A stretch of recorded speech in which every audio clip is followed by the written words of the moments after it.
প্রিয় নবম শ্রেণীর ছাত্রছাত্রীরা, আজকে তোমাদের দ্বিতীয় সাবমেটিভ পরীক্ষার সিলেবাসের অন্তর্ভুক্ত সহায়ক পাঠ করভাস থেকে প্রশ্ন উত্তর লেখাবো। লেখক কম বেশি 150 শব্দে প্রশ্নের উত্তর দাও, প্রশ্নের মান 5। প্রশ্ন লিখবে ইনভার্টেড কমা দিয়ে, সত্যি কথা বলতে কি পাখির চেয়ে আমার অনেক বেশি ইন্টারেস্টিং মনে হলো জাদুকর ব্যক্তিটিকে। ইনভার্টেড কমা ক্লোজ করে ড্যাশ দিয়ে লিখবে জাদুকর ব্যক্তিটির নাম কি, জিজ্ঞাসা চিহ্ন দাও, বক্তাকে জিজ্ঞাসা চিহ্ন দাও, বক্তার কেন জাদুকর ব্যক্তিটিকে পাখির চেয়ে ইন্টারেস্টিং বলে মনে হয়েছিল। জিজ্ঞাসা চিহ্ন দেবে, উত্তর লিখবে। বিশিষ্ট সাহিত্যিক ও বিশ্ববিখ্যাত চলচ্চিত্র নির্মাতা সত্যজিৎ রায় রচিত করভাস কাহিনীতে বর্ণিত জাদুকরের নাম আর্গাস, আসল নাম ডোমিনিকো বার্তেলেমে সারমিয়েন্তো। দাঁড়িয়ে দাও, প্যারা চেঞ্জ করো। প্যারা চেঞ্জ করে লিখবে আলোচ্য উক্তিটির বক্তা হলেন বিশিষ্ট কল্পবিজ্ঞানী প্রফেসর শঙ্কু। দাঁড়িয়ে দাও, প্যারা চেঞ্জ করো। প্যারা চেঞ্জ করে লিখবে পক্ষী বিজ্ঞানীর সম্মেলনের পর প্রফেসর শঙ্কু সান্তিয়াগো শহর দেখতে বেরিয়েছিলেন। গেনফেল ও সম্মেলনের চেয়ারম্যান সিনিয়র কোভারুবিয়াসের সঙ্গে। দাঁড়িয়ে দাও, কোভারুবিয়াসের ব্যক্তিগত অনুরোধে তিনি সেখানকার প্লাজা থিয়েটারে ম্যাজিক দেখতে যান। কমা দাও, সেই ম্যাজিক শোটি ছিল চিলিয়ান জাদুকর আর্গাসের। দাঁড়িয়ে দাও, এই জাদুকরের বিশেষত্ব তিনি ম্যাজিকে নানা রকম পাখি ব্যবহার করেন। দাঁড়িয়ে দাও, জাদুকর তার ম্যাজিক শোতে নানা জাতীয় পাখি ব্যবহার করছিলেন। দাঁড়িয়ে দাও, হাঁস, কাকাতুয়া, পায়রা, মোরগ, 3 হাত লম্বা সারস, এক ঝাঁক হামিংবার্ড ইত্যাদি।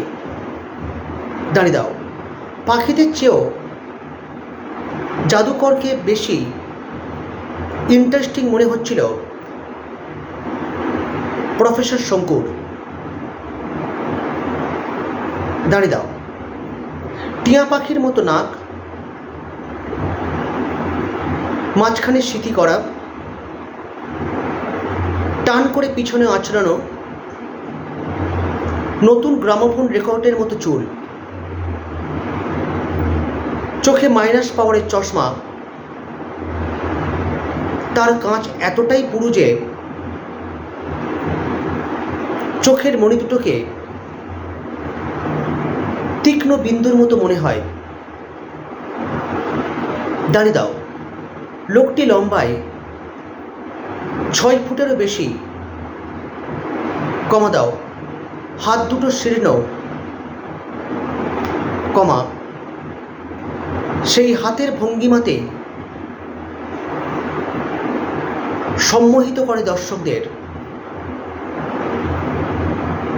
দাঁড়িয়ে দাও, প্রকৃতপক্ষে জাদুকরের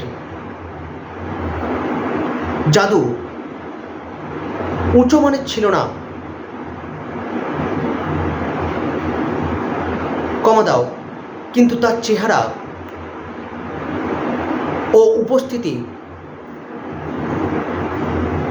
এবং দেহ বিহঙ্গ ছিল চরম আকর্ষণীয়। দাঁড়িয়ে দাও, উত্তর শেষ করো। চ্যানেলটিতে যারা নতুন এসছো চ্যানেলটিকে তারা সাবস্ক্রাইব করো। ভালো লাগলে তোমরা চ্যানেলটিকে শেয়ার করতে পারো বন্ধুদের সাথে। আর যেটা বলতে চাইবো, তোমরা যদি তোমরা কী ধরনের প্রশ্ন উত্তর চাও সেই বিষয়ে তোমরা কমেন্ট সেকশানে কমেন্ট করতে পারো। আর অবশ্যই ভালো করে পড়াশোনা করতে হবে, কেননা পড়াশোনা করার জন্যই কিন্তু চ্যানেলটার তৈরি করা। প্রতিদিন আমি তোমাদেরকে অ্যাড্রেস করি, প্রতিদিন আমি তোমাদের কাছে আসি, প্রতিদিন নতুন নতুন ভিডিও নিয়ে আসি। তোমরা কী ধরনের প্রশ্ন উত্তর চাইছো সে বিষয়ে তোমরা যদি আলোকপাত করো, তোমরা যদি মতামত দাও কমেন্ট সেকশানে, তাহলে কিন্তু আমারও কাজটা অনেক সহজ হয়। আর তার থেকেও বড় কথা, সব কিছুর ঊর্ধ্বে যদি তোমাদের পড়াশোনাটা ভালো হয়, তোমরা যদি উন্নতি করতে পারো, তাহলেই এই প্রচেষ্টা, এই পরিশ্রম সফল হবে, সার্থক হবে, এটুকু আশা করতে পারি। যাই হোক, আজকে এই পর্যন্ত। ভালো থেকো। আগামীকাল নতুন কোনো টপিক নিয়ে উপস্থিত থাকব। আর যদি তোমাদের কাছে একটাই আমার জানার দরকার যে তোমাদের পড়াশোনা কেমন হচ্ছে, ছেলেটি তোমাদের কতটা উন্নতি ঘটাচ্ছে, সেই বিষয়ে কিন্তু তোমরা অবশ্যই জানিও, কিন্তু সেটার অপেক্ষায় আমি থাকব। আজকে এই পর্যন্ত। ভালো থেকো, ভালো ভেবো, আর অবশ্যই করে ভালো করে পড়াশোনা করো। Tata, bye bye.